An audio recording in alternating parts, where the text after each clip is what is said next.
Very busy evening of the season holidays. Tonight is our second town hall meeting, and our subject will be the South Avenue redevelopment phase 2. We'll hear about both options that are being discussed by Mr. Russo and my committee. I'd like to thank Mr. Russo, Mr. Miggs, and his staff for being here this evening. Thank you very much. I'd like to also thank the members of my newly appointed joint committee of the Council and the Planning Board, Council President Tedesco, Councilwoman Blumenstock, and Councilman Sarno, and from the Planning Board, Chairman Steve Creed, Vice Chairman Kathy Lodgio, and Member Craig McCarrick. And to my left, we have our Borough Attorney, Mr. Renaud, and Mr. Northfield, our redevelopment attorney.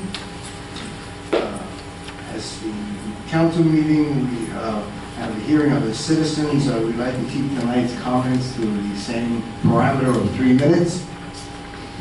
And at this time, I'd like to introduce Council President Sarah Tedesco. Mayor,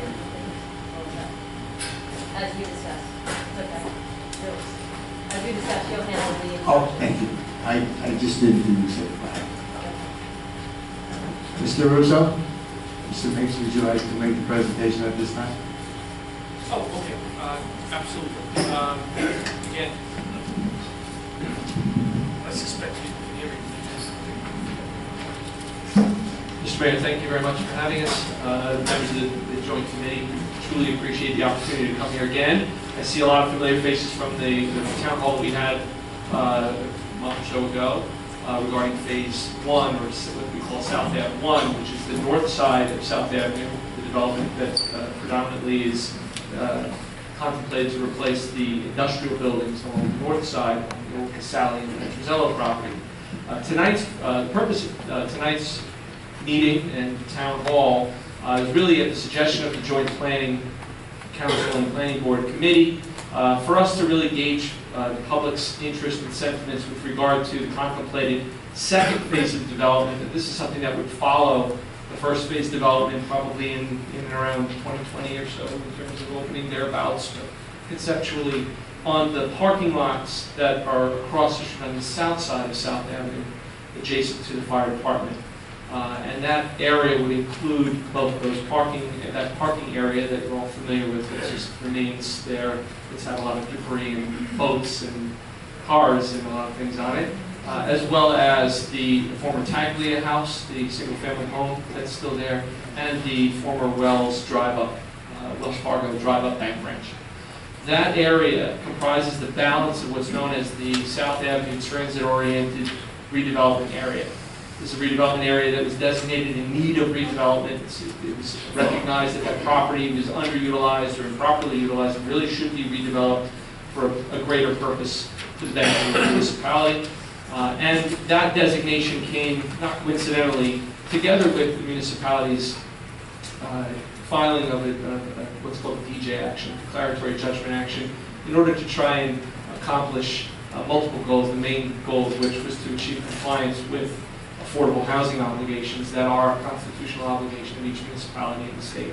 I'm not going to bore you with the specifics of that. It wouldn't be appropriate anyway, because Mr. Renaud is here, and if you have any questions about that action, I'm sure he'd be thrilled to discuss it with you in detail. The long and the short of that, though, is that we're here as the designated redeveloper of the South Avenue transit-oriented redevelopment area. We have successfully worked collaboratively with both the Borough Council and the Planning Board and its professionals toward developing a redevelopment plan for the north side, the phase 1, or what we call South Ave 1, as many of you heard at the last town hall. The purpose of tonight is to now talk about the development scheme and strategy for South Ave 2, which is the south side. I have with me Edward Russo, principal of Russo Development, and principal of the entity that owns all of that property, the remaining south side of the property. It's an entity owned, the owning entity is South Ave 2 LLC. That is a Russo entity, a Russo affiliated entity.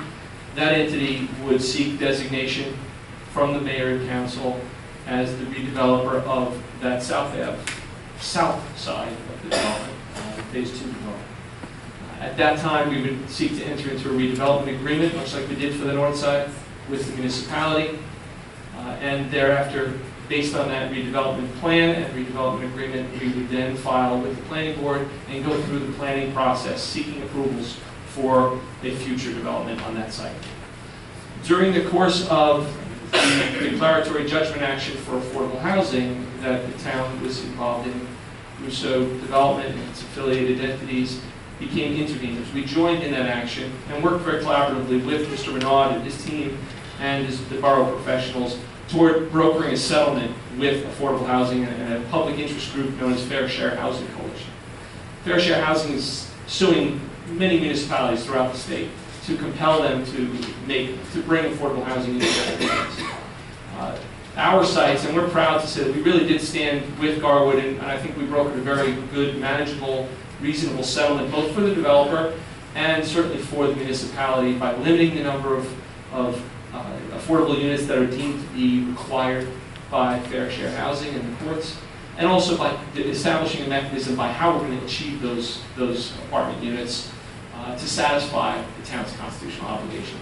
And both the north and south side developments are expressly identified in a settlement agreement that was achieved by all the parties to that action. And that settlement agreement has allowed the town to avoid the prospect of protracted and further cost of litigation. And it's also enabled the town to really maintain some control over the destiny of exactly what is going to be in town and where is it going to be located and how is it going to be crafted so that you maintain the character of your town and are not at the mercy of a court-imposed settlement or a court-imposed order sticking a number, you have to achieve these units and this is how you have to do it. This was an opportunity for Garwood really to maintain some control over that development. And we're a partner to that and are proud of that settlement. As part of the settlement, it was contemplated that 8 affordable units would be generated by whatever development, at least 8 or 15% of the units that are developed on South Ave 2 would be affordable units. At least 30 or 10% of South Ave 1 are already in the can, in the agreements, will have to be affordable units. But South Ave 2, we know that we have to at least develop, as a developer, 8 units that will be affordable in order to comply with the settlement agreement and the Fair Share plan, or the housing plan that Garwood has adopted. That was contemplated as part of a 52-unit stacked townhome development on South Ave 2. On those parking lots, Tackley Home and the Bank Branch, those would be demolished, and that 1.75-acre area of land would be developed for use as 52 stacked townhomes, with about 113 parking spaces, both garages and surface spaces. And there was also a minimum of 18, but we believe it's going to be closer to about 26 public parking spaces that would be generated as part of that. That would be not dedicated land, but dedicated by way of a permanent license or some other arrangement with the city, so that, with the town. So that Garwood would have use of those 26, 25, but a minimum of 18 parking spaces. That was discussed with council, that was discussed with redevelopment council, and that was what was crafted in the settlement agreement. The fortunate thing that we have going for us is Fair Share, I don't think will object to the nature of the product.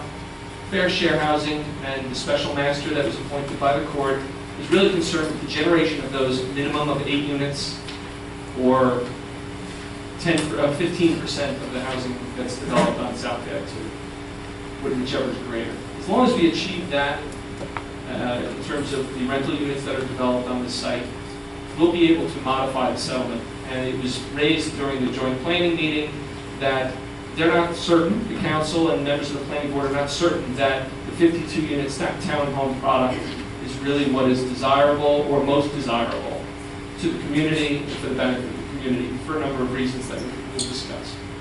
One of which is the number of 3-bedroom units, concerns about impact to the school system and other municipal impacts by that plan. We were asked, and at the last joint planning meeting, we presented an alternative plan to that 52-unit stacked townhome plan, which is a departure from what preceded that plan.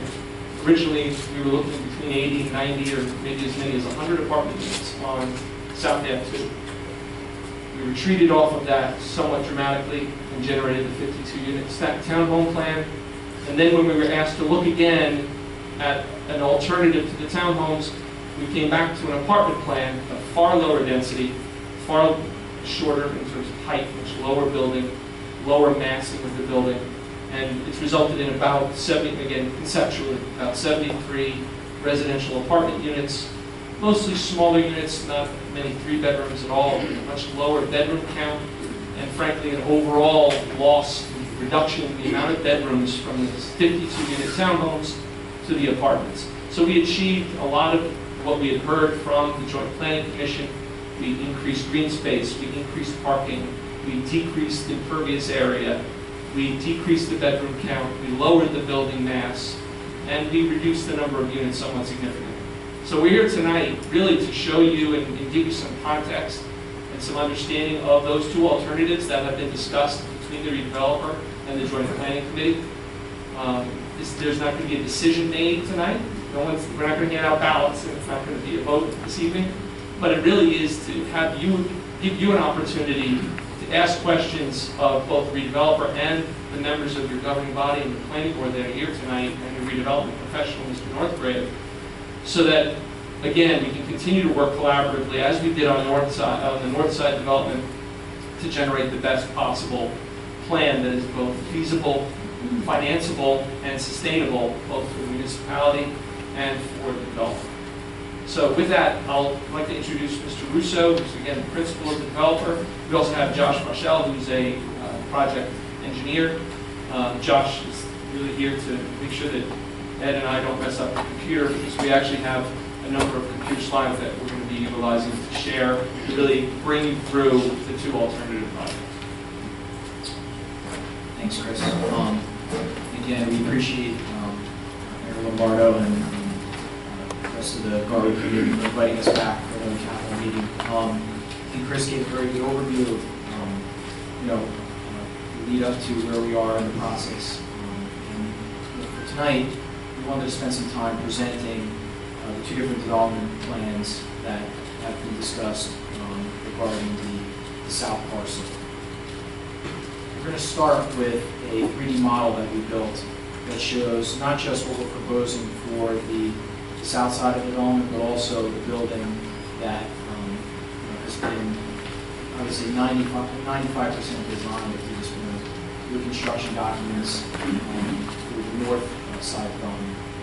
We do have a planning board meeting next week for our site plan application for the north lot development. And even though our purpose tonight is to really focus on the south lot, you're going to see a lot of images of both phases of the development, and we're happy to answer any questions that come up regarding that.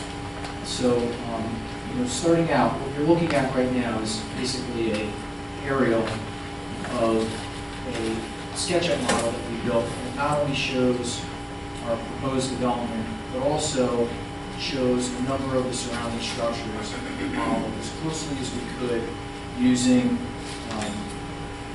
photographs that we took of a number of commercial buildings, residential homes, Google Earth, and other data that we have to build on. What I'm going to ask Josh to do is present different views of the proposed development is to pan through the model, and I'm going to show you a number of different views of all sides of both phases of the project. And as we go along, I'll try to take little breaks and ask for any questions. This way you have an opportunity to provide comment in real time. This model has 2 different versions of the South Block development.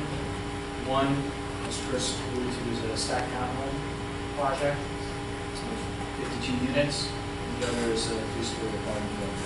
So we're going to start with the apartment building, which is the latest plan that's been presented to Garwood governing body, to the planning board, and then we'll also show you some images of the 3D model of the stacked townhome project. So can everybody see fairly well? I know it's a little bit tough with the light, but this is everybody can see okay? This is an image looking at the north side development at the intersection of Center Street and South Avenue. So essentially, you're looking to the north towards, you can see the rail line in the background. And this just gives you a little bit of perspective of the north side development relative to the surrounding streetscape. You also have the north side development that shows the retail courtyard, retail plaza. There's going to be providing a lot of testimony regarding the design of the space during our planning board here. This was a key element of the redevelopment plan to have a large, open, 9 to 10,000 square foot gathering space opposite Borough Hall, where not only visitors of the retail for the development could congregate, but also the community could congregate during various events that could be held during the course of the year. This is a view that's looking down South Avenue towards Westfield, very close to the intersection of Center Street, but a little bit west of that intersection along South Avenue. Here, I apologize, I don't have the laser pointer, but you can see on the left-hand side of the image the edge of the proposed building for the south lot. It's 3 stories of residential, 3 stories of total height. 2 stories would be occupied with apartment units. The entire ground floor of the building would be occupied with covered parking. And you can see, looking at this image, that there's a significant difference in the height of the proposed buildings, the north lot versus the south lot. The north lot, and Josh can put a quick measurement on this so you can see it, from the floor elevation to the highest point of the 4th floor is approximately 54 feet. Is that correct?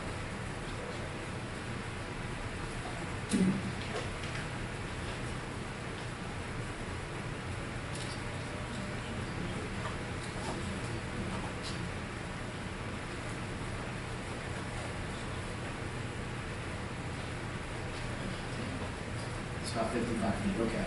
And you'll notice the 4th floor of the building along South Avenue is set back from the 4th floor elevation. As we slide a little further down South Avenue, and Josh, pan around so you can see the south side development.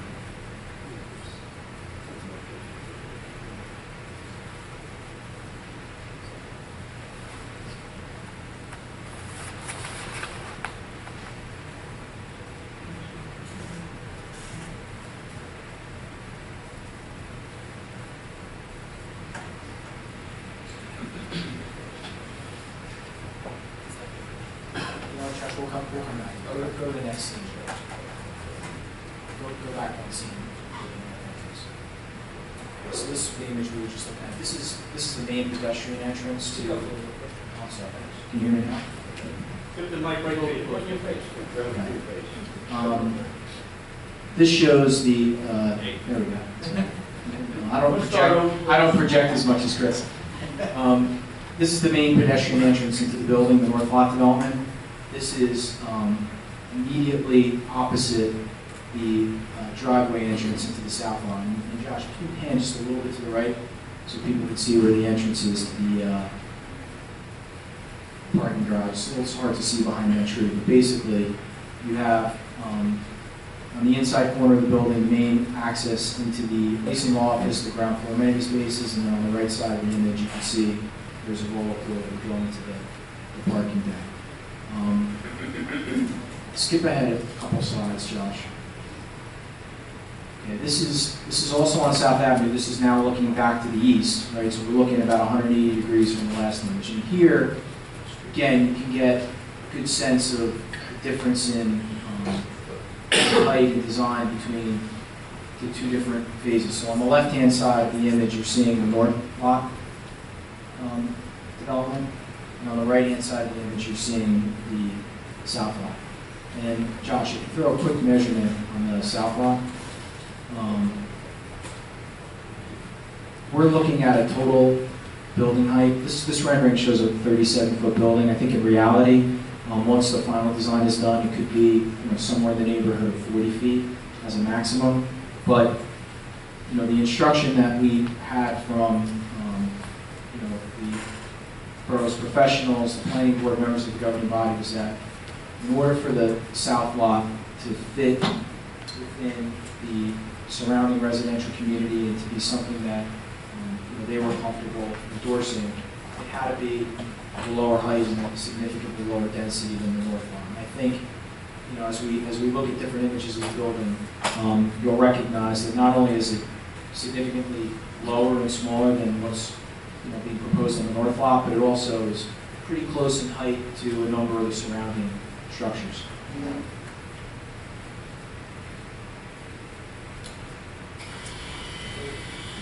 One more, Josh. So this is an image that's taken from the intersection of West and Willow, looking towards the east. So now you're looking at the side of the proposed apartment building that would face the residential homes on Willow. And we tried to model the homes as accurately as we could in terms of height and setback from the street and the right of way. We measured a number of the homes. A number of the homes have a top elevation to the peak of the roof anywhere between 30 and 35 feet. So our proposed building is several feet higher, but we still think that it fits within the the context and the surrounding more residential properties as opposed to some of our neighboring properties on the north line. One more, Josh. Okay. Similarly, this is another view looking down Willow, except looking towards Westwood, looking to the west now. And you can see some of the homes that are on the right-hand side of the image. These are the homes that back up to the fire department, Borough Hall. You can see in the background the proposed building, and then all of the structures that you're seeing on the left, those are on the south side of Willow Street. Now, this is an image that shows the proposed stacked townhome plan that we had originally presented to the borough. And it's a little hard to see from this distance, but Josh, if you go to one of the next images, go back one more, 13. Okay, so we flipped over to the other side of the development, right? So now we're back on South Avenue, looking towards the southwest.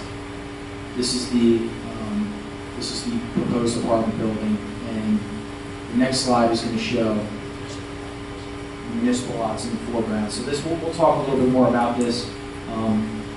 Chris alluded to the fact that providing additional public parking is very important to the borough and the discussions that we had about the South Lot development. Our proposed stacked townhouse plan provided a total of 18 parking spaces for the borough, in addition to the 7 or 8 spaces that exist along the fire department.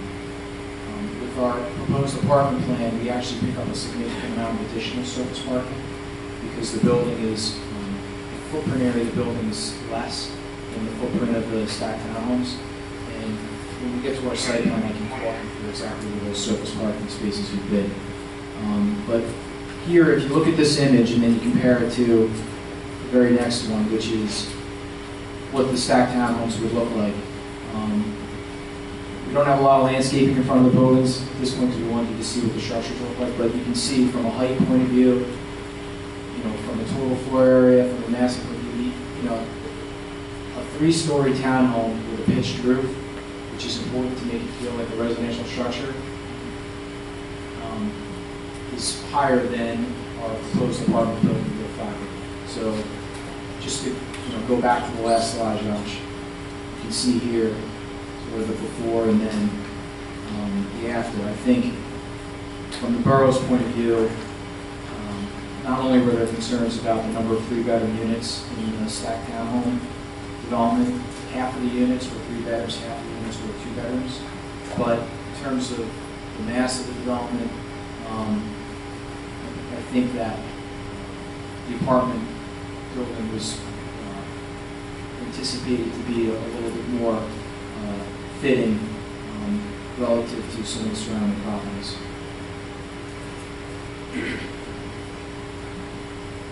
This is another view on South Avenue, looking back to the east now.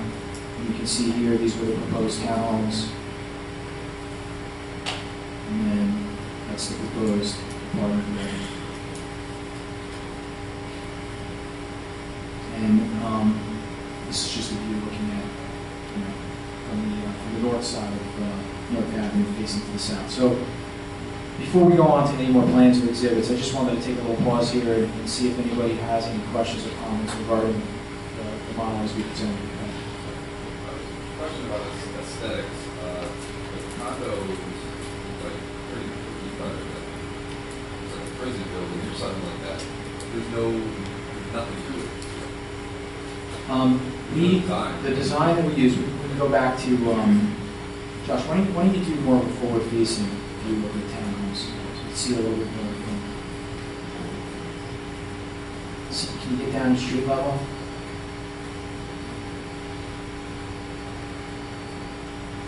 Just sort of, you know, it's like a computer glitch happening and you could have the same thing over and over. There's no rhythm to it. Well, typically for this type of product, what you can see varied, that's not reflected here is the color of the siding.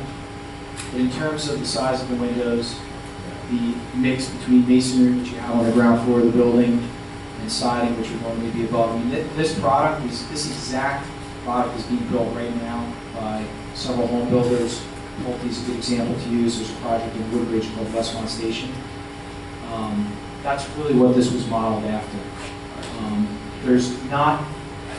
There aren't that many stacked townhome projects that have been built in this part of New Jersey. A couple have been built in Montvale. The one I just mentioned in Woodbridge is another good example. But, you know, even though this looks, you know, kind of plain, for lack of a better word, this is, from a massive point of view, this is pretty typical of what stacked townhome product is. And granted, this is a rendering that's not 100% done, but it gives you a good idea of. I'm just more design-wise. It's like plain oatmeal. There's nothing to it, whereas the apartments look 500% better. Part of the reason for that is, if you, Josh, pull up our site plans, because it's stacked townhomes. Are you familiar with, there's like some condos that go down Asbury Park, and there's a whole block of them. Sort of reminds me of that. Yeah, I'm talking about. It's kind of an Asbury Park. They went up like 7 years ago. They're on the right-hand side before you use the carousel. We use like this big long block, and it was this. On your way to the beach, on the right before you make the left to the north. Yeah. Part of the challenge with the design of the stacked townhomes is that we originally started with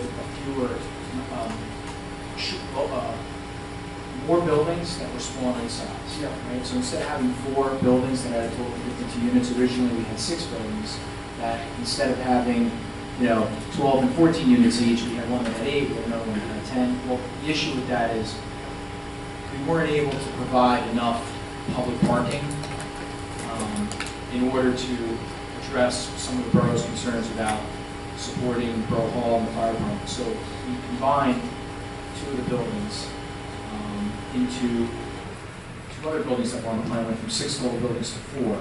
And as a result of that, the buildings ended up getting a little bit longer than you would typically see. And that's part of what you're noticing when you look at the elevations. It looks very repetitive. It's because the buildings are very long. Yeah, And they're modular. it's just aesthetically, there's no, like looking at the plans of the apartments there on the site, you know, it's sort of like a letter E, you know, there's voids and positive, negative space, and it just flows. It looks good. And this just looks like somebody's popped the building down. In layman's terms. I can.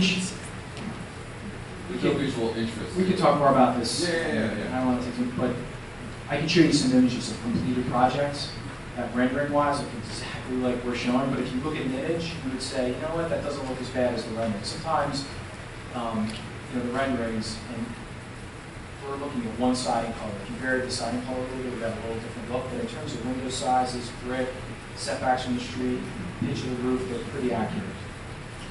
Can you just tell me how those townhomes are being built? You said they're 3 stories. Those 3 stories belong to one townhome? Like, there's like basement, main floor, and bedrooms? 2 of the stories would be split between 2 units. So all of the 3rd floor and half of the 2nd floor would be 1 unit. All of the 1st floor and half of the 2nd floor would be the other unit. So So no- no doors go up or down? You go in a door on the ground floor. You would either walk into your apartment if you lived on the 1st floor and half of the 2nd floor, or if you lived on in the upper unit, you'd go up a set of steps. The entrance to your apartment would be on the 2nd floor, and then you'd have an internal set of steps to get to the 3rd floor. So you wouldn't be walking up 2 flights of steps within your unit if you lived on the 3rd floor. And that's how it's going to be built for all the towns? It's going to be one building, with 2 Yes. townhomes next to each? It's a little hard to see on here, but these lines that you see vertically running through the units, each one of these is 2 units. It's about 21, 22 feet wide. And we can pull up floor plans and I can show you the difference between how the first 2 floors lay out versus the first. But essentially, every 22 feet you have 2 units. And the second identical? You might be just like, There's some variations, but for the most part, you have 2 unit types, 2 bedroom and 3 bedroom. The corners are a little bit different than the internal units, but they're very, very close. what would they be valued at? There aren't a ton of comps for this type of product, but if you look at this project I mentioned before in Woodridge, of Westmont Station, if you look at other conventional townhome sales that have occurred in this part of Union County, our feeling was that they'd be priced somewhere in the $400,000 range, maybe a little bit higher for the market rate units. 2 bedroom or 3 bedroom? For a 2 bedroom would likely be in the low 4s, and a 3 bedroom would be in the high 4s. But unlike in the apartment market, where there's significantly more comparables in places like Westfield or Cranford or Clark or other surrounding towns, there's not a lot of this type of product being built in this area, so it's a little bit more difficult to predict what the sale goes to. What's the square footage?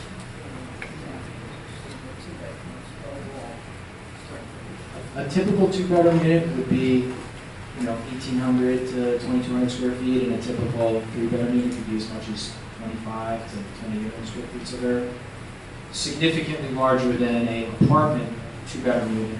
Would typically be around 1,100 to 1,200 square feet. And an apartment 3 bedroom unit would typically be around 1,400 square feet. Could you explain why on the 73 rental unit you have 8 3 bedrooms and on the 52 townhomes you have 26 3 bedrooms? In a stacked townhome product, you have very little flexibility to increase or decrease the size of units, because you're not laying the units out horizontally like you are in an apartment building. You're laying them out vertically. So when we're designing an apartment building and we're working off of 12 or 12 and a half or 13-foot modules, a typical 1-bedroom unit is 2 modules, right? So about 25 feet wide. On one module, you might have your kitchen, your dining area, your living area, and then the other module will be bedroom and your bathroom.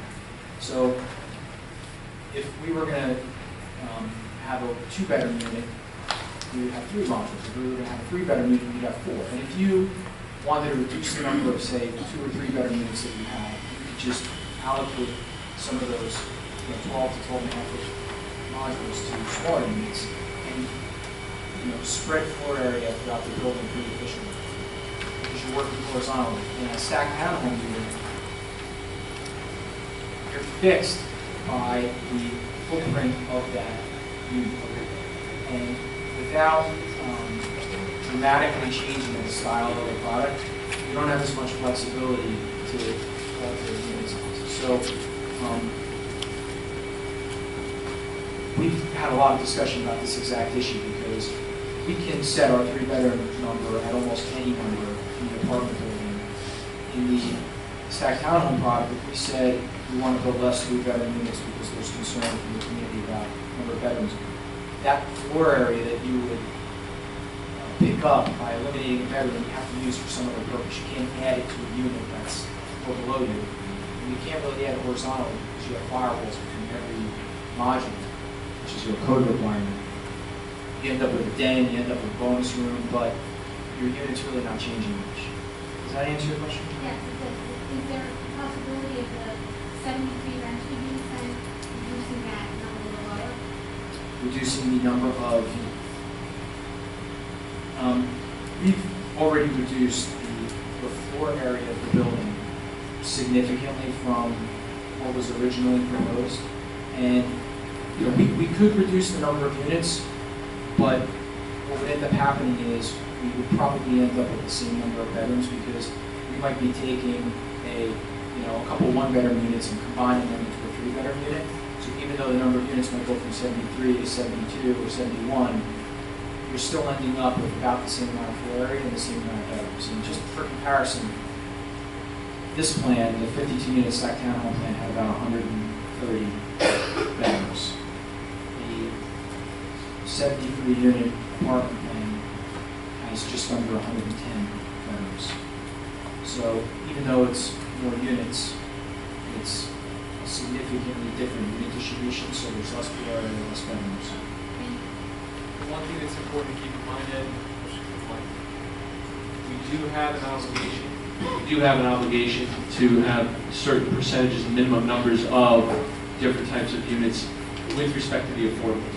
So even if we were able to do a plan that eliminated 3 bedrooms, for example, we would not be able to eliminate the COA, the affordable 3 bedrooms. So that part of the project still has to be available to the development. And frankly, the apartment plan really minimizes the number of market rate 3 bedrooms dramatically below that, which was contemplated on the townhome plan. Any other questions? Okay.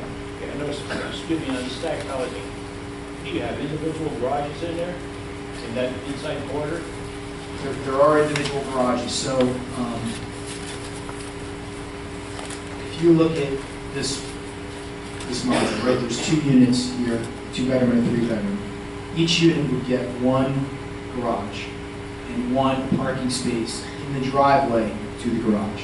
So you have 2 parking spaces per unit, but they're in tandem. Okay. One's in the garage, one's in front. And as opposed to the flat top, the whole inside, or the whole lower floor is going to be open? It's going to be covered parking, so we can Just covers parking, everything's going to be accessible.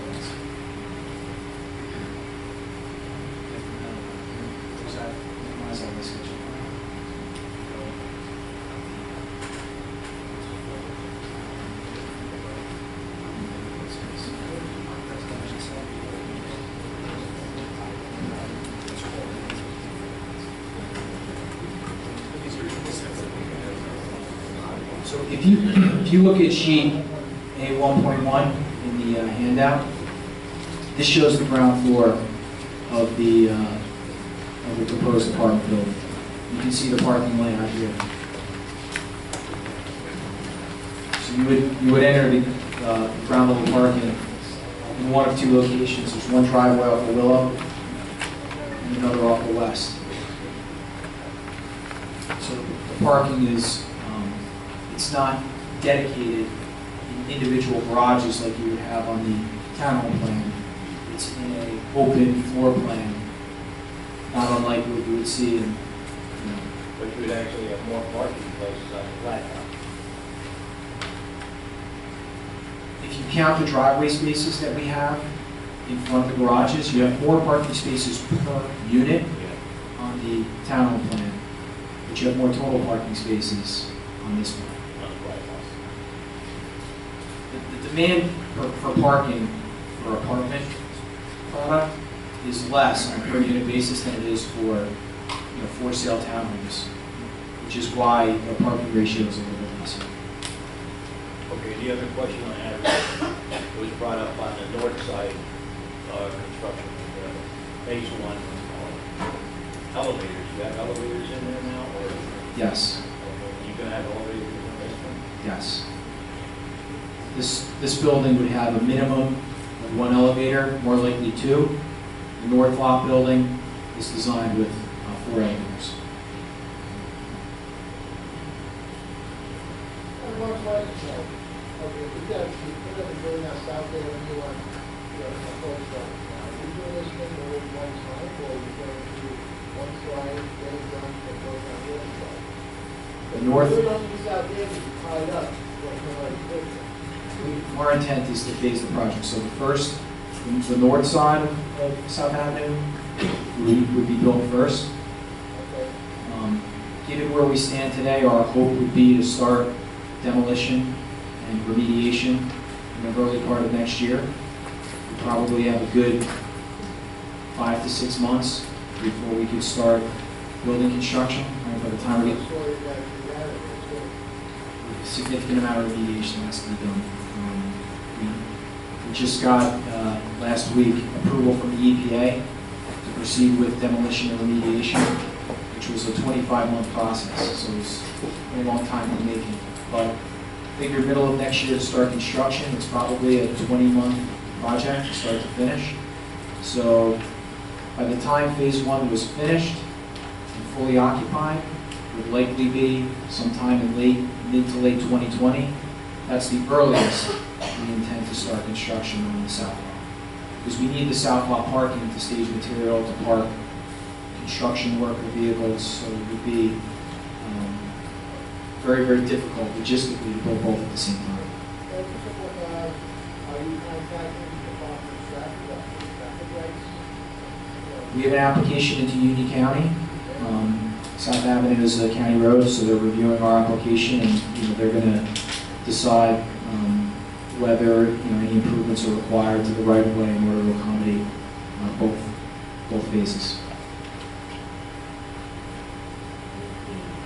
Townhouses.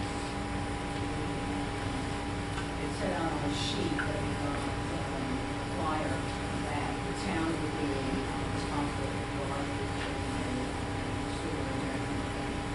But I just wondered why they wouldn't have an association, homeowners associations and condo communities have. It's the condo. There would definitely That be. would pay for it.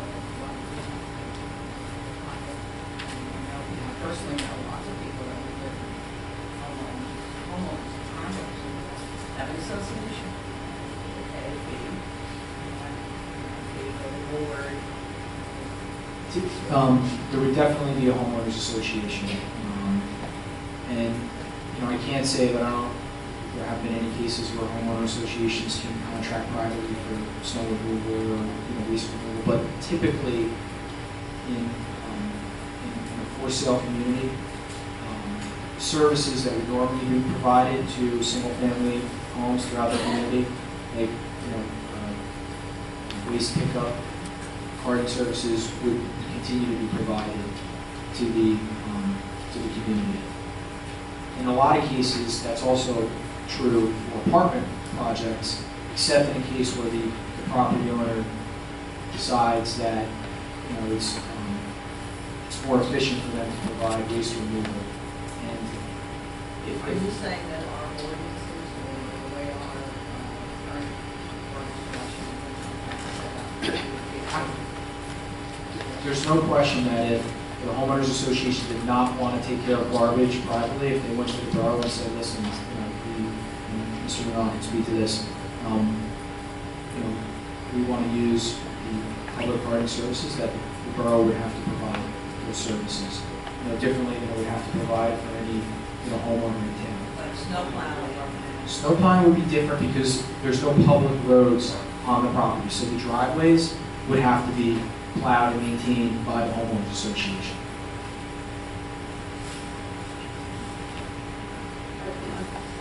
The townhome was said that it was likely for sale. What does that mean? Like, are you gonna actually sell it, or, are you gonna have people buy it, or? They would be for sale. They would be for sale. They're really not, the units are too large to, on a square foot basis, to be viable on a rental basis. So the only time that you're really seeing townhomes or townhome product being built is if the units are being built with the intent of being sold. with the exception of the affordable housing units, which we've had there's been some debate over this between us and the special master who's presiding over affordable housing action. They want to see the units as rental product, regardless of whether they're townhomes or apartments, because of So if they're for sale, then those people buy it and they're being passive, correct? that's correct.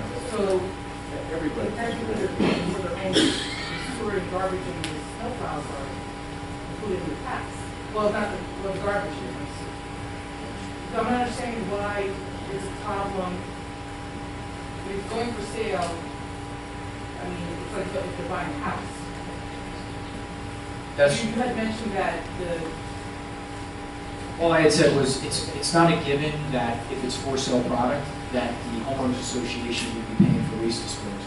It's more likely that they would be relying on public services for waste disposal. For things like landscaping and snow plowing, those would be, I mean, it's private property, those would be separate contract. so you think a homeowners association may not pay that. Yes.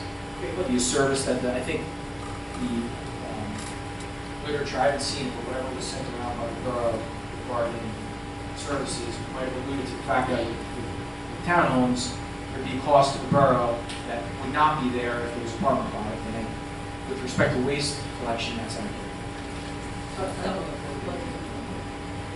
properties for sale are owned, they pay garbage tax, garbage. Right, so then there wouldn't be a problem if children go to school and they're paying towards the property. Yes. Right, correct. So then, I don't see why would you mention it? How many units does it say? I got here a little late. How many units does it say? Under one plan version that we presented, there would be 52 units total, of which 44 would be for sale. 44 for sale, do they each get taxed individually? Yes. Yeah, so it's like buying, it's a condo though, condo purchase, not fee simple, correct? That's correct. So there's condo association, there's condo fee, but you pay taxes individually, right? You collect the property taxes for each of those units. The same way you collect from a homeowner. And then those individual units are entitled, those homeowners are entitled to services from the town, correct? That's correct. Now, on to the next step. Why did you say they're too big to rent? They're, most apartment renters, someone that, in the market, if you look at most renters that are looking for an apartment or a home that's for rent in this part of Union County, whether it's Union Township to the east, all the way out to Fanwood or Plainfield to the west, they call it the Eastern Union submarket. Really? Okay. What are you saying? The demand that we see is, on a rental basis, is primarily for smaller apartment units, not for stacked houses. And let's assume that you could rent a two-bedroom apartment in an apartment building, not in a stacked townhome unit. It was, $26, $700, $800 a month to rent that unit. It's half the size of a two-bedroom, four-cell unit. There's no market for two-bedroom townhome units that are $35,000 or $40,000 a month. So you end up with only a little bit more in rent for a unit that costs substantially more to build. And that's why, from a development point of view, it's very difficult. I'm not challenging that, so for marketing, but for the town's benefit, is it better that we are selling 44 units and getting taxes for the town, or that they're also available for rent or sale? Or are you going to allow a homeowner, after they spend a year in the unit, then rent? See, I'm thinking about what's beneficial to the town tax-wise, and I'm coming in very late. I don't want to speak for the borough, but from the feedback that we've received, and a lot of these comments were made at a planning board hearing, there was a public hearing that was held maybe about a month or so ago. Yeah. I think there's concern that with anytime you have for sale product where the units by nature are larger, meaning larger 2-bedroom and larger 3-bedroom units and more 2- and 3-bedroom units than what you would have for an apartment development, there's the risk that the borough's cost of providing services to those units, whether they're for rent or they're for sale, they're larger units, is going to be greater than it would be for smaller apartment units, particularly in the case of 3-bedroom units, which, if you look at the state's data, and take school-age children just as an example, the state, through Rutgers, commissioned a study over 10 years ago that studied apartment projects throughout the state, and they came up with ratios of the number of children that would come out of 1-bedroom, 2-bedroom, 3-bedroom housing, whether it was for rent or for sale. The state concluded that 3-bedroom units generate 4 to 5 times the number of school-age children as 2-bedroom units. 2-bedroom units generate twice the amount of school-age children as 1-bedroom units. So I think it's that possibility, even though we believe in this part of Union County, if you look at other projects that have been built, the number of school-age children that have been generated has been relatively low on a per unit basis. Put that aside and recognize that across the state, generally, larger units generate more kids. That could be a reason why the municipal costs are higher, notwithstanding the fact that the taxes might be higher.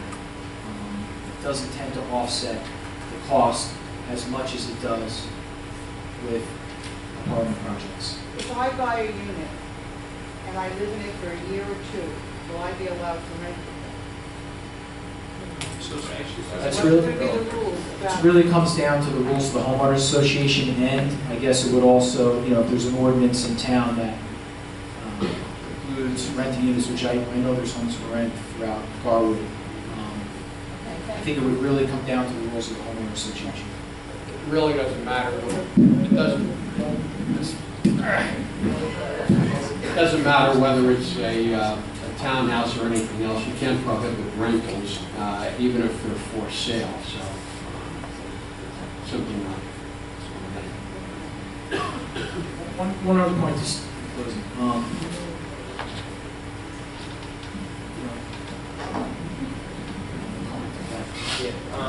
Rainwater. Obviously, you know the FEMA situation in this town. Willow Avenue is considered a Mississippi Delta, basically, for our flood rating. Is the rainwater going to be channeled into the Garwood Brook? Does this building fall? How does that fall within FEMA's base flood elevation? Because I know what I'm paying for flood. I know what my neighbors who are moving out of town because of flood are paying. We had a town hall meeting with FEMA basically telling us that, we live in hell on account of flooding. Are we going to be subjected to additional premiums to cover this property if it falls within that floodplain? So we would be required to demonstrate that our design for the entire development met not only the borough's stormwater management requirements, but the DEP's stormwater management requirements. And just in general, those requirements say you can't create more runoff from your property than currently exists pre-development. You can't increase the amount of pollutants in groundwater or surface water beyond what currently exists. So we would have to do two things in order to meet the borough and DEP's requirements. We'd have to show that the rate of runoff leaving the site was equal to or less than what's there today. And we'd have to treat the runoff through some type of mechanical water quality device, which was are typical for projects like this, to demonstrate that we've addressed both issues. Right, well, right now, it's probably raining inside of the Salad, so there is no runoff. If you guys start collecting the rainwater and channeling it to the brook, we're going to have a tidal wave coming down the way. We'd be happy.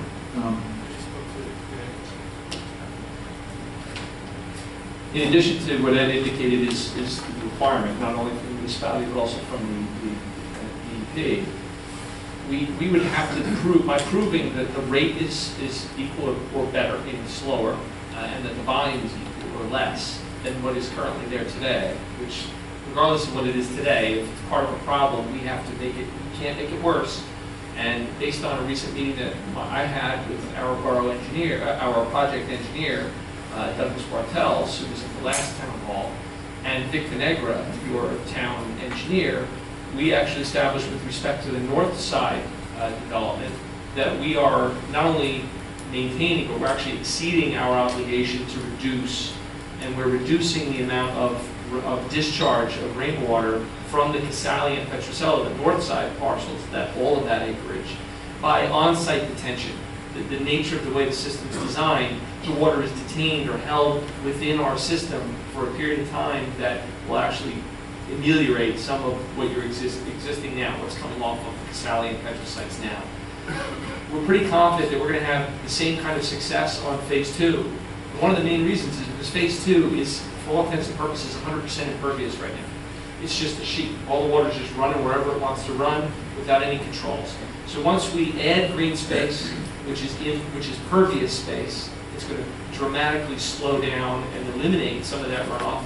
And on top of that, there will be on-site detention as is necessary to make sure that it further betters the situation. It's not our obligation to better it, but I think we're going to have an opportunity to do so. But are they looking for, I mean, what's the footprint that they're looking at the discharge? Because that... It's the whole site. But that property was made up to say the 400 block of Willow and Myrtle. Are they looking down at the 100 block or that Brook 90s? Where As a matter of fact, Mr. Vinegra required us, as part of our site plan application for the north side, to do a study, to look down, to actually, I think they scoped and cameraed some of those inflow pipes, those inlets, and to give him some data so that he could better understand what's going on today. Now understand, there is an existing problem today, and we're confident that our development is actually going to better that.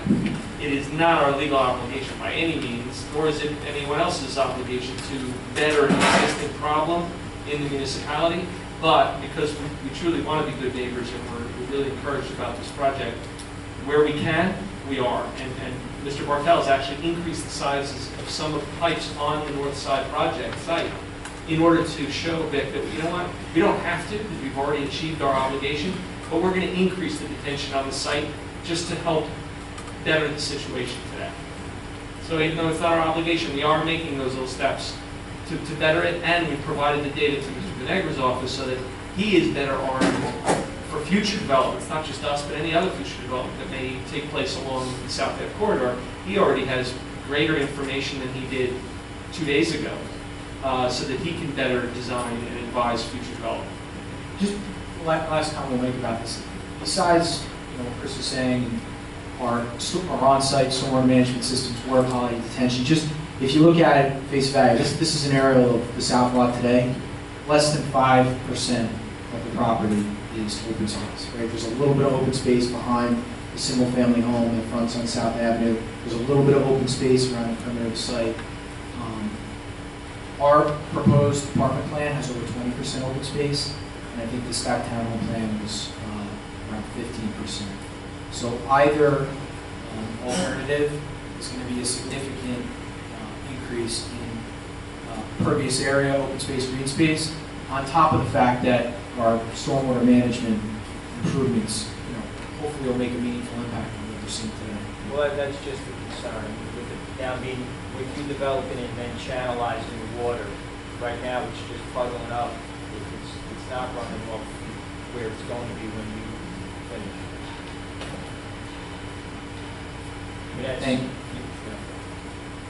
finish. Water is leaving the sites currently, and no, we can.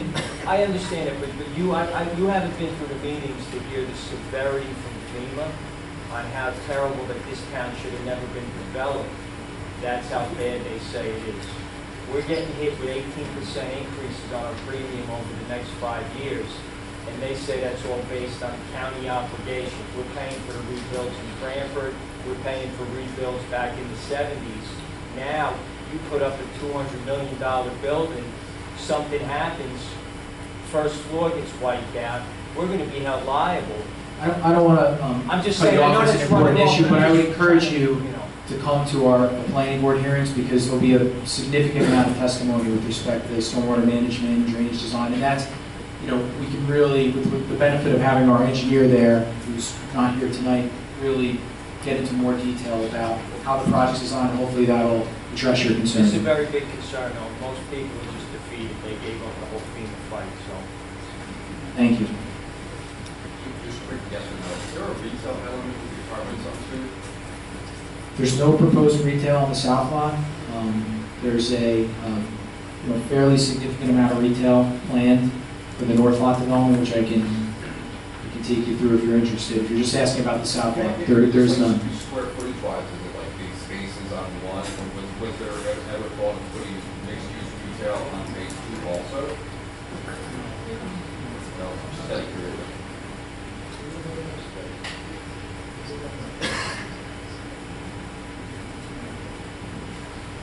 The answer is no. There was not a consideration about retail on phase 2.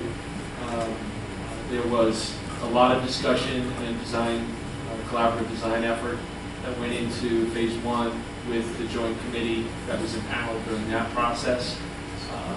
And one of the issues that was desirous and was expressed to us from the planner and engineers and members of the planning board from early on about phase 2 was creating a sense of place or a sense of space on phase 1 because we recognize that it is that central element in the downtown directly across from Town Hall. And that's why we set it back and created that public plaza area. Two questions. You mentioned, first question, you mentioned EPA back in the last meetings.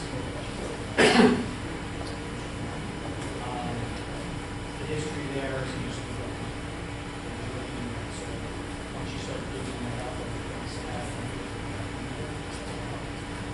it's The primary, we've done an extensive amount of groundwater and soil sampling on the property dating back to the early part of 2014. And we submitted our original application to the EPA, who has jurisdiction over this particular project because the main contaminating concern is PCBs, and it's in the soil at levels that exceed the applicable DEP limits, which are 0.2 parts per million for residential standards. Once you get over 10, you become subject to EPA jurisdiction. And we have contaminants in some parts of the site that are over 3,000 parts per million. So, make a long story short, we did testing for the better part of a year and a half. We submitted our proposed remedial action work plan to the EPA 2 years ago. We had an extensive amount of back and forth. They inspected the site a number of times. They asked us to do more sampling. We did that, and ultimately, they approved our cleanup. So the question is, once you get The plan speaks not just to what parts of the site are being remediated, but it speaks to how is it being remediated, and how is it being done in a way that's protective of not only the environment, but human health. And I'd be happy to, all of our documents are public record.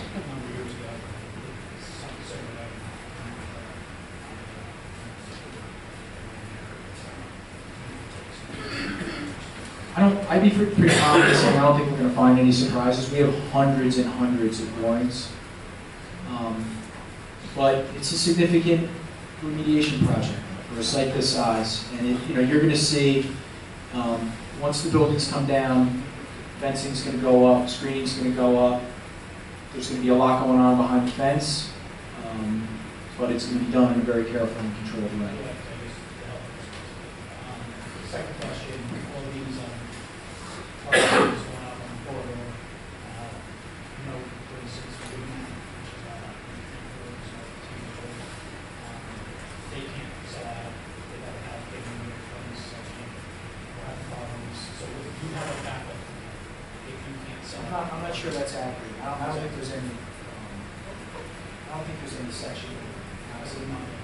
There's 4 lots, which is now they have had that.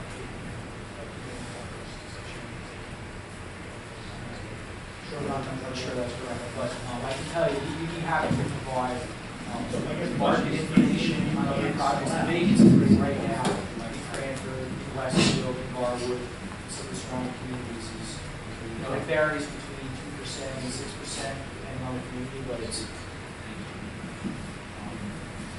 but it's fairly low. Okay, so if you could,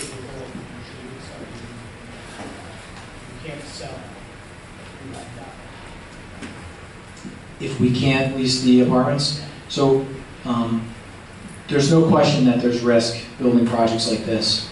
By the time you start, when you start, you have a better part of 2 years before you're finished, the market could be very different at the time you finish than it is at the time you start. But really, what our experience has been, and I think this has been well documented, we know we can rent the units. The question is going to be, what rents are we going to get?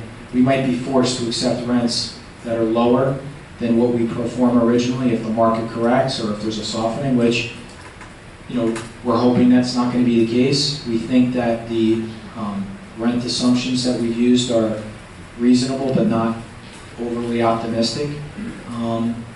And we have to be prepared. If we build a building and the rents are lower, we're not going to have an empty building sitting there. We're going to fill it, but it might be at a lower rent than we would hope. Are they definite for sale units there? No, it's probably more likely that there will not be any for sale units as part of this project, as part of the South Lot development. My only point is that if the project that's ultimately built is stacked townhome product, not apartment product, then the units, the market rate units would be for sale. If it's not stacked townhome product, if it's, apartment buildings, then they will be for rent. With respect to we're here tonight to get comments from the community, and I think the planning board and the governing body is going to make a decision. I think I've answered your question. How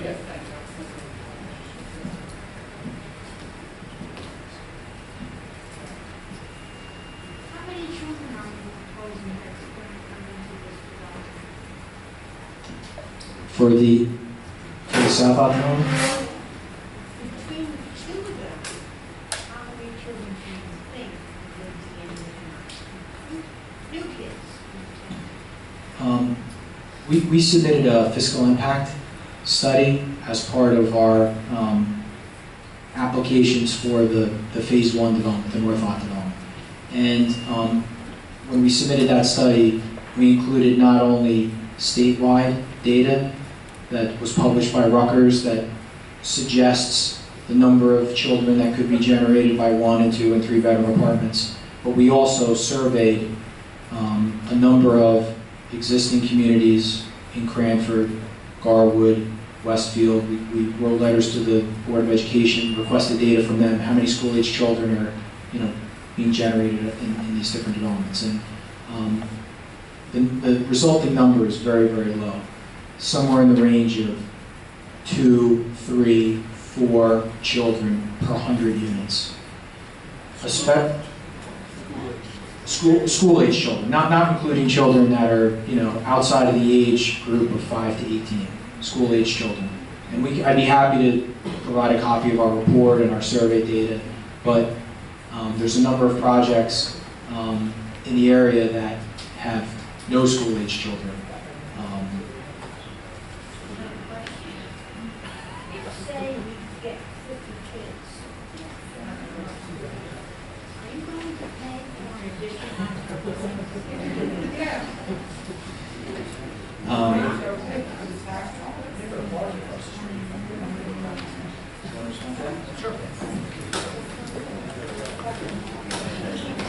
Notwithstanding the fact that we're very confident that the data is not only data that we've provided, but it's data that's been relied on by the courts, by hundreds of applicants like us, and it's empirical data. It's also data that we've seen in our projects that have been completed, that we're witnessing firsthand that it's accurate. And actually, it's conservative. We're seeing fewer than that.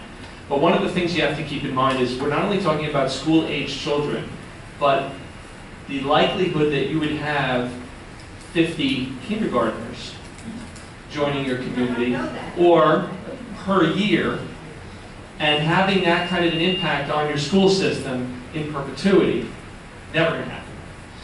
The reality is, if you have even a dozen children, they'll be spread out over the 12 grades of your school system. And we also have a lot of evidence, as I'm sure you all realize. If you go back into the 70s and you look at the history of Garwood, you are still in a series and an experience of a declined enrollment in your school system. And when you have a small number of children at each grade level that are then moved through the system, and then you have periodic replenishment of school children from an apartment project like this, it does not move the needle. It does not result in the need for a new facility. You're not going to have trailers parked in the parking lot because you run out of classrooms. And you're not going to need to even hire new teachers. And this is a question, we've been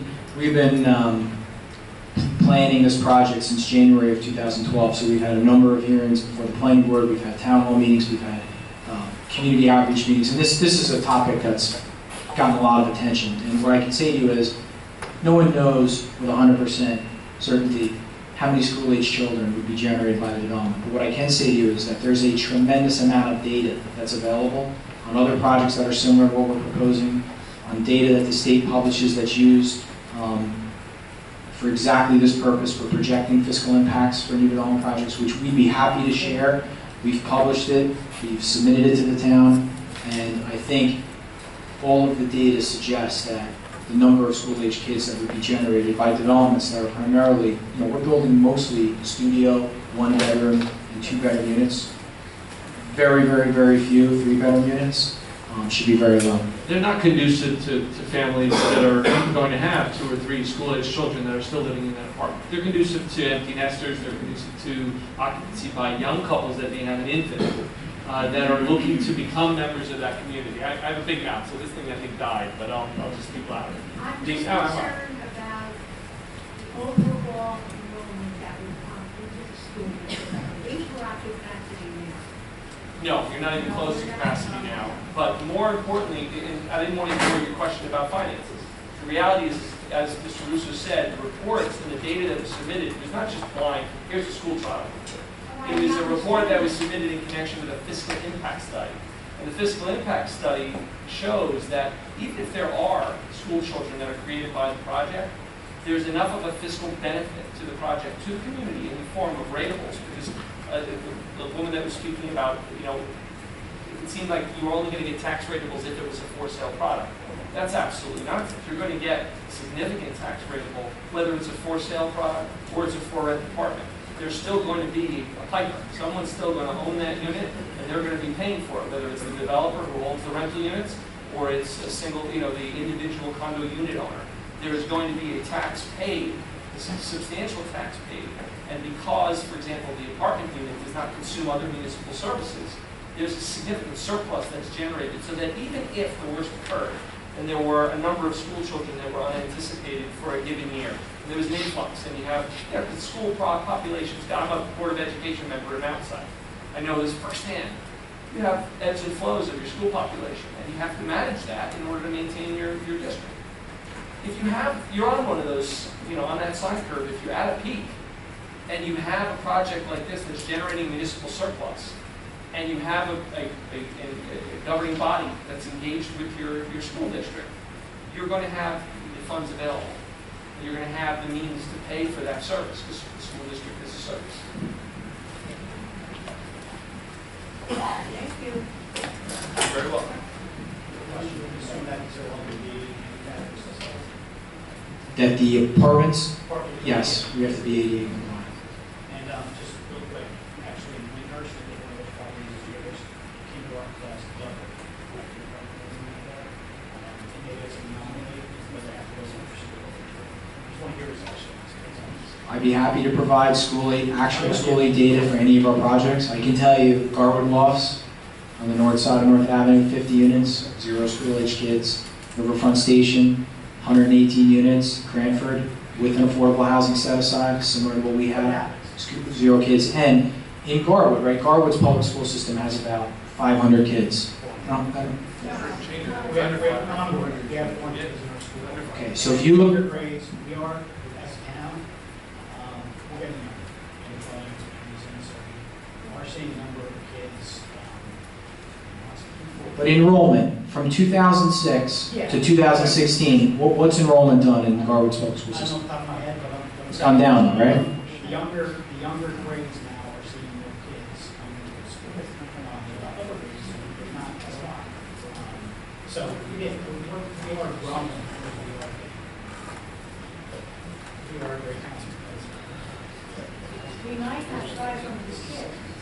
However, from 9, 10, 11, 12, they go to school, high school. We don't have a high school. We don't have grammar school. So if you bring in 50 kids from kindergarten to 8th grade, that's going to be a sizable amount for They that. pay per kid at the high school. I think you have some people that may not have asked questions.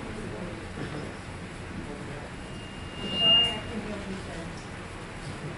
I just was curious, with the apartments, so apartment units for rent, is it in consideration to have them made condos sale? If there was a market for sale condos, flats, we would be the first, I'd be the first person who'd want to build them, to be honest with you, because they're far more valuable on a per unit basis than apartments. For the location that we're talking about, being right on top of the rail line, being in the center of town, and just building for sale product by nature as opposed to rental product, the demand is not really there today. It's not like, it never really got back to the point that it was 2004, 5, 6 in the peak of the for sale market in New Jersey. And I would say to you that if you look throughout the state at the projects that are being developed, meaning flats, not single family homes, exclude that, or conventional townhomes, outside of the waterfront, the Hudson River waterfront communities from Jersey City up to Fort Lee, outside of certain suburban communities like Morristown or Red Bank, where you're seeing some pockets of for sale condos being built, there is very, very little condo development happening in New Jersey because there just isn't demand for it. I have a question regarding just time frame on the two projects. I know you started to say that the north would be done first. So you said in like the next 6 months we should see something already happening in terms of construction. But if you could just elaborate how long that project would take, and then when the other project would take, and we're new residents to Garwood, we just moved in not too long ago, about a year ago, and we actually live behind the empty lot. So we have two concerns with new residents to Garwood, which is number one, traffic, because I actually take South Avenue to that left-hand turn every day to and from work. So traffic is definitely a concern, I would imagine, for a lot of the residents that are directly living in that vicinity. And number two, I know a lot of people also are concerned about taxes.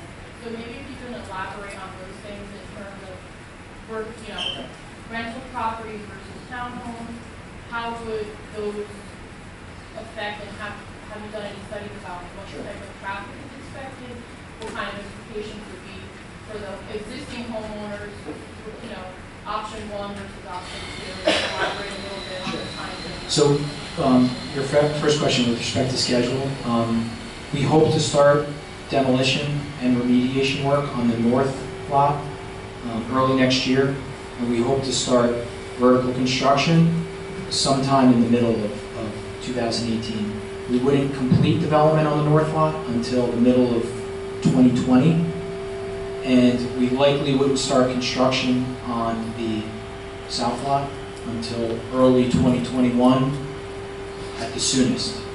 It could be later than that, depending on how long it takes us to lease the first building. We want to be substantially leased in the first, on the north lot before we start on the south lot. In terms of traffic, we have submitted very detailed traffic impact statements to the borough's professionals, to the planning board. We're anticipating to receive the borough's traffic expert's report, and then we're going to have a meeting with the So traffic. the borough has not commented yet on our traffic report. They've commented informally, but we haven't gotten a formal review. That should be forthcoming. We have a planning board meeting next week. We've also submitted our traffic data to the county, and we anticipate feedback from them as well. But traffic is something that's been studied in significant detail, and I can assure you that we're going to do everything that we're asked and required to do by the county, and by the planning board. Any comments? With respect to taxes, we do have a financial agreement with the borough that specifies how much, what percentage of the revenue from our project is going to be paid to the borough as, not a tax, but an annual service charge. It's like a real estate tax. The borough keeps a more significant portion of it than they would in conventional taxes. And we would anticipate having a similar agreement for the South Lot development. Because the South Lot redevelopment plan has not yet been adopted, we don't have an agreement yet with the borough for the South Lot. However, we anticipate that would happen sometime in 2018.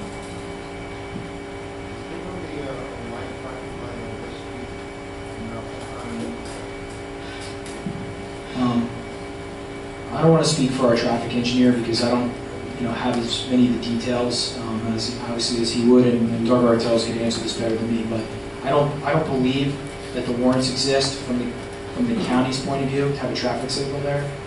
The county really is the agency that has to determine whether or not mitigation is required along South Avenue. Willow, West, Center Street are local roads. South Avenue, Center Street might be a county road too. It's not, it's a local road. But South Avenue is a county road. The county really is going to be the one that's going to have the most to say with respect to traffic and any mitigation that's required. And we don't expect that they would suggest or require a signal at West, but at this point, they're still reviewing our application.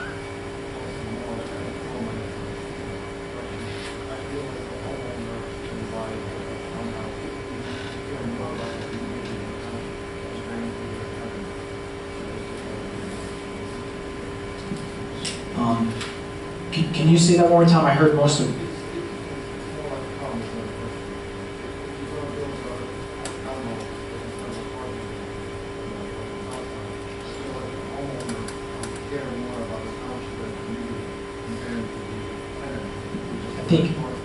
Okay, so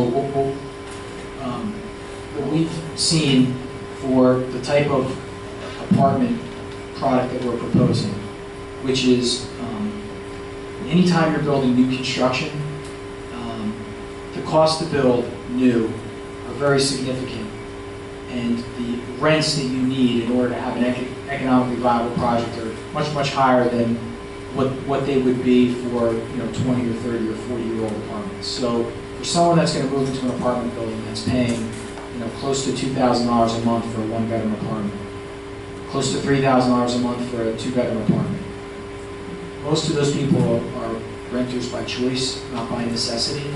And what I would say to you is, the type of resident that would be likely for our proposed development, I think are not unlike the people who live in Garwood today and the surrounding communities. We're not looking to attract people to Garwood that could not afford to live in the community. And I think when you have a ownership entity, unlike a homeowner association that's managing the property, you could argue that the the quality of the development, not just how it's built and designed, but how it's managed well beyond construction being completed, is a little bit different than it could otherwise be if you had a homeowner association that might not be as compelled to manage the project at the same way. Does that answer your question? Mr. Russo, I think this evening we got a little bit off track. A lot of these issues will come up at future planning board meetings.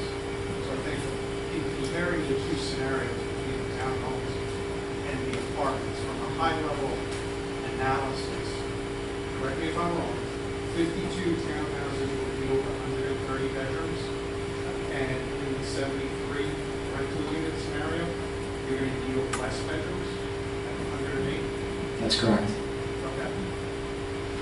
Can you talk about any of the pros and cons of the two scenarios? Sure. I think the pros of the stacked townhome plan is, it's always nice to have some variety, and I'm speaking from the developer's point of view, and we can, I can try to think about it from the borough's point of view as well. From our point of view, it's nice to have a variety of product and not to have all the same type of product as one project. I think economically, because of the value of for-sale units and the fact that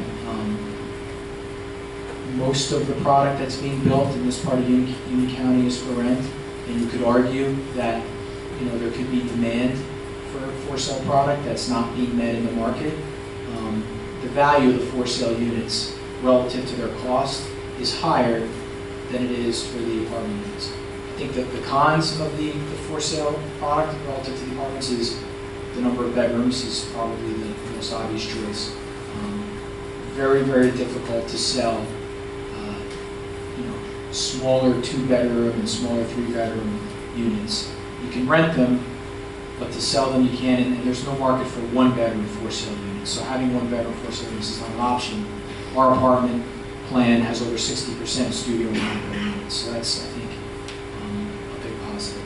And because we're investing so heavily in amenities for the north lot, it's a large building, it's close to 300 units. We have on-site leasing, we have an on-site club room, a gym, a large courtyard areas. We feel that the apartments on the south lot, even though it's a smaller building, it's 73 units, we would have common ownership.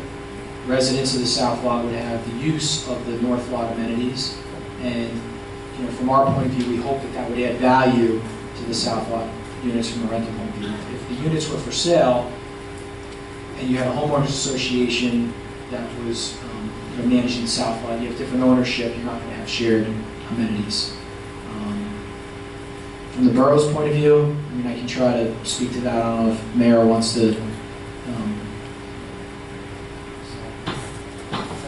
The question was, what are some of the pros and cons of the stacked townhome product versus the rental product? Other than, I don't want to put the kibosh on it, but unfortunately we've got a majority of the governing body here, so I really can't be having members of the governing body giving their opinions about the project. I think, just to sum it up and try to answer it from the borough's point of view, we've presented a number of different plans to the borough over the course of the last 4 or 5 years, not only on the north lot, but on the south lot. And, we've had the benefit of not only hearing from members of the community, but also having feedback from the planning board and the governing body. And I think that the message that we've heard is there's concerns about the for-sale product because of the number of 3-bedroom units, because of the floor area of the buildings, the number of total bedrooms, the uncertainty about how that type of product would be managed long-term, given that you have a homeowners association, you want to have a developer that's signing a developer's agreement that's on the hook to do certain things well after the project is built. And because of that, we've tried to put forward an apartment plan as an alternative that's less dense and smaller than some of the earlier plan concepts that were circulated, that provides more municipal parking, which has been an important consideration because of the shortage of parking adjacent to the fire department, adjacent to Borough Hall. And if you weigh, the factors that we've talked about, and if we weigh the direction that we've received, I think it's clear that the apartment project is more desirable, not only because it's smaller, meaning less floor area, but because it's building heights are lower. Architecturally, we've heard a little bit of commentary about what the stacked townhome buildings look like relative to the apartment buildings, and we could try to dress up the stacked townhome buildings and add more interest and make them nicer. I think you have more flexibility with apartment product because we want to build a more modern type of structure with glass and metal and brick. And I think it's tough to do that on a townhome that you're going to sell someone. They're used to sort of the traditional pitched roof, siding. I think our feeling would be that the merits of the apartment plan probably outweigh the stacked townhome plan, but that's really not for us to decide. Thank you for that. Yeah, I think that's a good summary. One of the reasons, or really the main reason for the gathering this evening was to see whether there was a tremendous amount of sentiment one way or the other. I think that and you know, I need to make clear that it's really a choice between the two projects, not a choice of whether or not there's going to be a project. So there were some concerns that were raised about the stacked townhouse project, and some of them have been mentioned tonight. One of them was the number of bedrooms, the possibility of there being the possibility of more school children, the coverage on the site, and so forth. And so the developer was asked to go back and come up with a different plan, if possible, and the apartment plan is the one that the developer came back with, and that's what's being presented to you. I think from the township's point of view, there's some sentiment that this is the better choice, but part of the purpose of this meeting is to hear whether the residents, having heard both of the projects, had a strong feeling one way or the other. Again, I think that the thought was between the governing body and the planning board subcommittee, or I should say the subcommittee of the governing body and the planning board, that the apartment project may well be the preferable project. So that's really where we are tonight. Are there any real projected numbers for the revenue to the borough that's going to be brought in from the apartment as opposed to the for sale thing? Is there a big difference? And I know it's hard to project it in, far out, but is there a feeling? I think that based on the fiscal impact study that was done for the North Lot development, and looking at the existing taxes that are being generated by the property, particularly the South Lot, which is vacant land, and I think I'm very confident saying there's a significant net fiscal benefit to the borough with the apartment plan. With the for sale plan, because we haven't done a fiscal impact study for that product, it's harder for me to estimate what the cost of municipal services would be. We can certainly do it. We have a very qualified economist who prepared our fiscal impact study for the North Lot, but we just haven't gotten back in yet. So clearly, if you're adding, how many is the stacked housing? Units? Townhouse, yeah. It's 52 units. So there's a fair amount of waste that's going to be generated. So for the local DPW who picks up our garbage, have to go in there, 52 houses worth of stuff, as opposed to a apartment complex where it's going to be a private car to come in and take care of it. That time and utilization of man hours is not an impact. That's a factor. I think that from what we've seen, looking at studies like this on other projects, I mean, the biggest driver of municipal cost tends to be school-age children. And I think there's no question, I mean, we could debate what the numbers would be for apartment units and for sale units, but there's no question it would be significantly higher for for sale units just because of the number of 3-bedroom units. Like how much more in terms of cost to the borough, we really don't have that data right now. But I have two questions. There are no other options other than these two. We think these are the two best options, and these have been the result of many months of planning and exchanging of comments between us and the borough's professionals. I mean, there's always other options, but in terms of where we are today, these are the two best options that have been prepared. So what option do you want the council to take? We're the most recent plan. So up until 45 days ago, If that, yeah. yeah, it was sometime in November was the plan. 3 weeks ago. 3 weeks ago. Yeah. It wasn't even that long ago. Up until several weeks ago, we were proceeding with the stacked townhome plan. It's in our settlement agreement with fair share of housing in the borough. We were pretty far down the road on the site town plan, and we were asked, as a result of a number of concerns that were raised by the planning board, to come up with a different plan, and we came up with the reduced density apartment plan as a result of those concerns. So that's kind of the direction that we've been steered in, and I think the council summed up well that the borough, even though I think it feels strongly that the apartment option is the best choice, all things considered, we wanted to solicit input from the community before making a formal decision or recommendation. I'm asking you as a developer, which is your choice you want?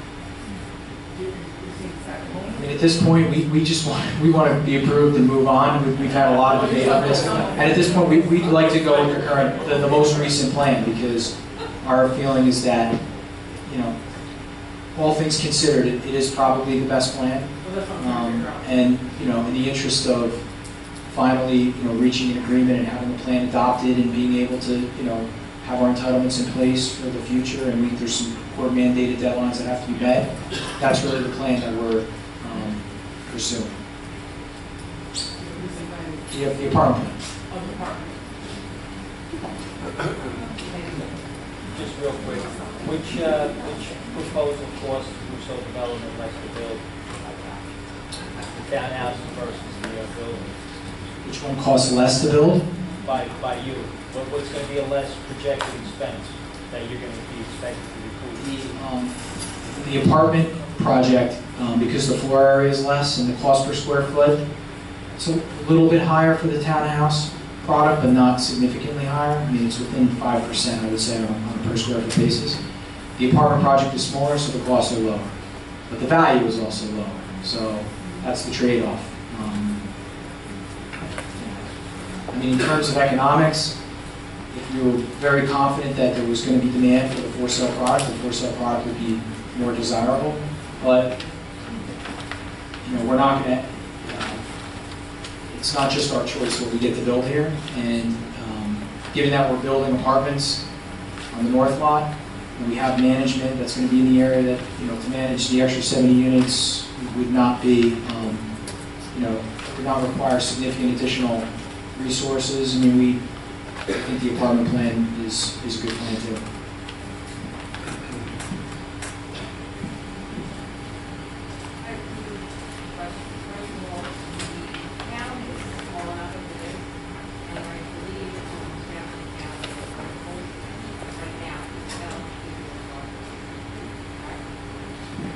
I'm not sure what the ratio of rental product to home ownership is. We can research that.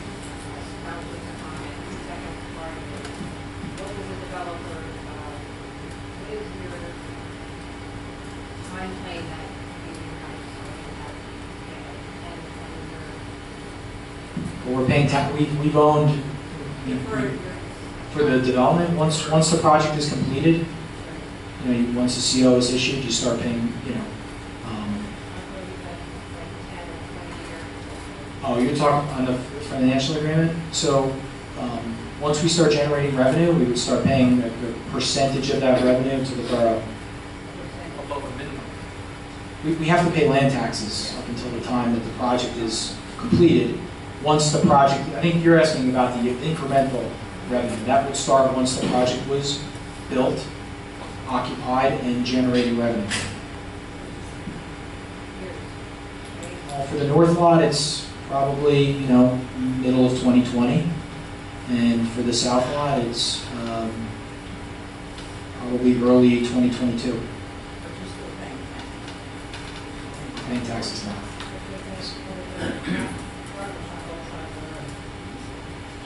Potentially, yes.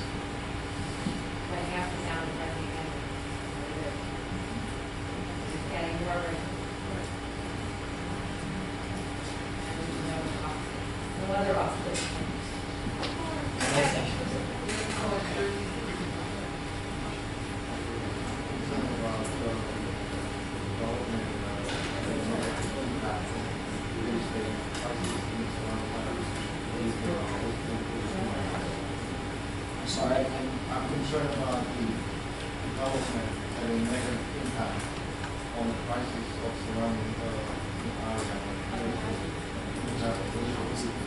I would feel very confident saying to you that the investment that we're going to make in these two properties, not just the north lot, which is, I think no one would disagree, is an eyesore, but the south lot, which is a parking lot today,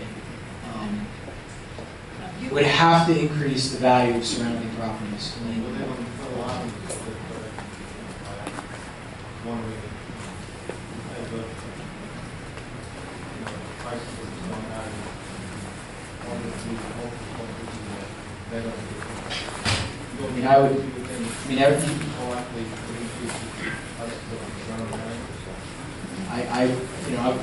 everybody I'm sure has an opinion on that, but I think it would be very hard to come up with evidence or data to suggest that making the type of investment that we're going to be making with what will hopefully be attractive buildings, well thought out, well planned buildings would reduce home values.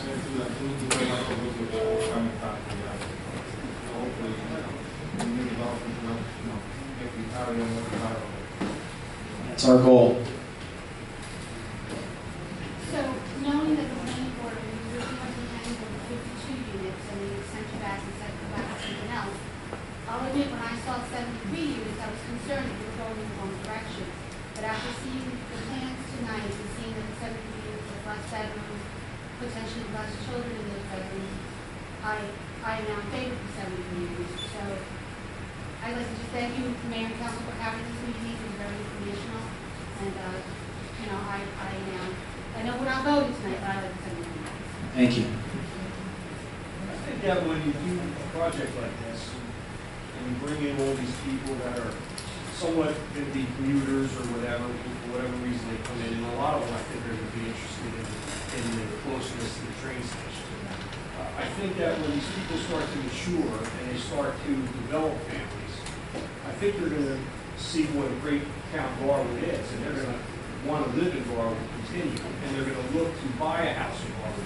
So I think that overall, I think it's a good thing to have this, and I think overall, we might see an increase in our property values because there's going to be more people wanting to stay in the town, and which will in fact raise the prices of the houses that are there. I really do. I've been thinking a lot about this since this has come up, and it's way better. It's a way better deal than it is any issues. And if you look at it that way, and kind of like put it on a scale in a way, it's a way better benefit to the town than it is a detriment to the town. I really feel that. I appreciate you saying that. Only if our schools can handle those kids. Yeah. We have to set up. It's a revolving door with the schools. You have influx and you have people going out, people graduating, and in general, I think that overall you have to be able to handle this. Bill. That's not revolving, that's an increase in You're increasing the population, but you're also increasing other things. You're bringing in a tremendous rate of work, which the town desperately needs. And you're wrong. You're flat out wrong. Flat out wrong. It's a tremendous rate of work. It's not for us to work. It's tremendous rate of work. That's all it is. It's tremendous rate of work. You're talking about bringing in money to run the town. I think at this point, Mr. Russo, would you like to finalize your presentation? I don't see many more. Again, just wanted to thank Mayor Lombardo and the borough for inviting us to come tonight. And I know a number of people attended, and you stuck around for a couple hours to listen to us, and we appreciate that. And I would encourage you to come to our planning board hearings as we move forward, and we can try to address any other questions you have. Thank you.